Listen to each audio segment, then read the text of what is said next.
District bar association के अध्यक्ष बने प्रभाकर तिवारी, दीपक महासचिव।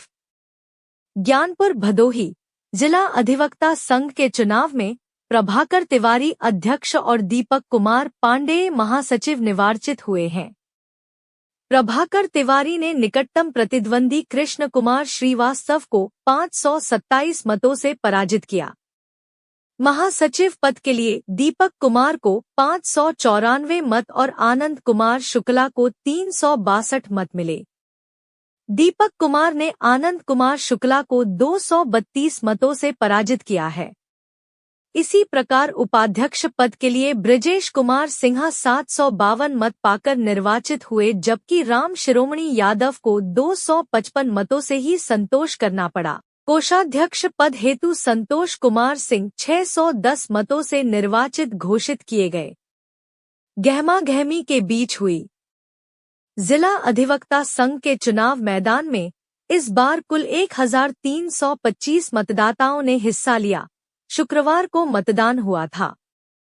मतगणना शनिवार को वोटों की गिनती कराई गई। सुबह 9 बजे कलेक्ट्रेट के संगम सभागार में मतगणना शुरू हुई। गहमागहमी के बीच करीब 4:30 बजे अध्यक्ष पद सहित सभी प्रत्याशियों का परिणाम आया। दायित्व क्या होंगे आपके? हमारा दायित्व तो यह है कि हमारे बाद एसोसिएशन में अधिवक्ताओं के बैठने के लिए बिल्डिंग की व्यवस्था अभी तक नहीं हुई। इसके पूर्व जो भी अध्यक्ष चुने गए उन लोगों ने बिल्डिंग के लिए मथा और प्रयास अपना जारी रखा।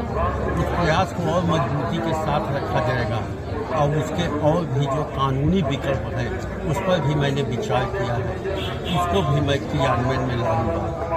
दूसरी बात है, हमारे यहाँ सड़क और रात में रोशनी की व्यवस्था इस कैंपस में नहीं है। उस रोशनी की व्यवस्था के लिए मैं प्रयास करूंगा कि रोशनी हो जाए, क्योंकि ठंड के सीजन में अंधेरा जल्द हो जाने की वजह से काम करने में लोगों को दिक्कतें होती हैं।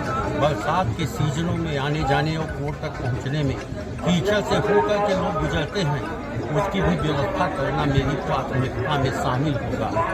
अगली व्यवस्था ये होगी कि जो किशोर न्यायालय उस कैंपस में है, ज्ञानपुर मार्केट में बना हुआ है, जो यहाँ से 4 किलोमीटर दूर है, हम लोगों को वहाँ तक पहुँचने में सुविधा होती है। हम लोग अधिकारियों की सेवा नहीं कर पाते, मुकदमे की पैरवी नहीं कर पाते। उसको लाने के लिए हमारे यहाँ आंदोलन काफ़ी दिनों से चल रहा है। उसके लिए और मजबूती के साथ किया जाएगा।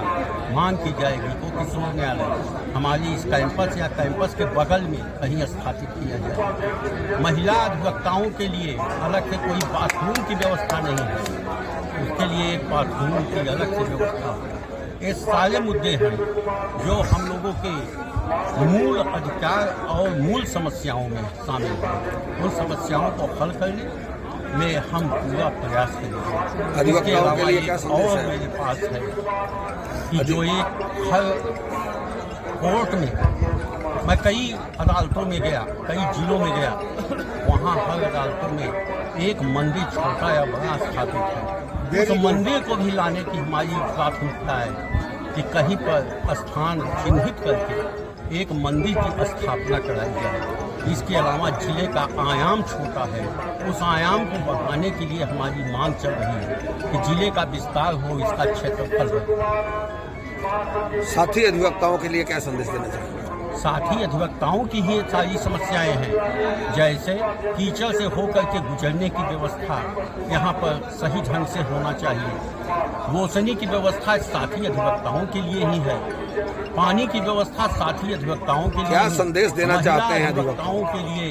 जो अलग से मैंने व्यवस्था सोची है वो व्यवस्था महिला अधिवक्ताओं के लिए है, जो साथी अधिवक्ता हमारे साथ काम में है। अध्यक्ष जी संदेश पूछ रहे हैं, क्या संदेश देना चाहते हैं अपने साथी अधिवक्ताओं को और युवा लोगों को, जो इस तरह आपके अधिवक्ता बन के जो अभी युवा लोग आए हैं, उनके लिए क्या संदेश देना चाहते हैं? युवा अधिवक्ताओं को ये संदेश देना चाहता हूँ कि टैलेंट इन लोगों के पास है और टैलेंट के लिए चैलेंज की जरूरत है।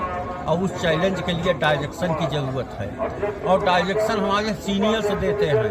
वे सीनियर्स का आदर करें, उनसे डायरेक्शन लें और चैलेंज और स्ट्रगल को स्वीकार करें। अगर इस पेशे में आए हैं तो इस चैलेंज और स्ट्रगल को स्वीकार करके टैलेंट को अपने अंदर स्थापित करें, ताकि वे अपने काम को और सुचारू ढंग से वादकारियों की सेवा अच्छे तरीके से कर सकें।